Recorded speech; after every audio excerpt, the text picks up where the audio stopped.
মানিকগঞ্জ সদর বেউথা ব্রিজের গোল চক্কর অর্থাৎ শাপলা চত্বর। এত জাম, প্রচুর পরিমাণ ভিড়, কিন্তু বৃষ্টি না হওয়ার কারণে পরিবেশ আসলো অত্যন্ত সুন্দর পরিবেশ। সবাই ঘুরে ফিরে অনেক শান্তি পাইতেছে এবং কি আলহামদুলিল্লাহ যে সুন্দর পরিবেশে আসলে বৃষ্টিটা হয় নাই, মানুষ কোরবানি দিতে পারছে অনেক সুন্দরভাবে।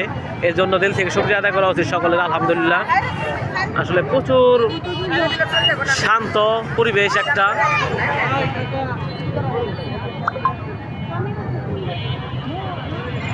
এই যে শাপলা চত্বর,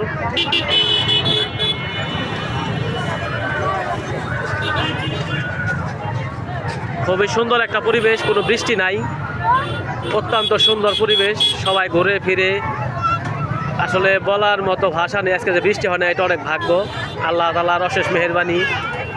এটা হলো চটপটির দোকান। এই যে জাহিদুলের একটা দোকান আছে, জাহিদুলের দুইটা দোকান বর্তমান ঈদের দিন। খুবই সুন্দর পরিবেশ।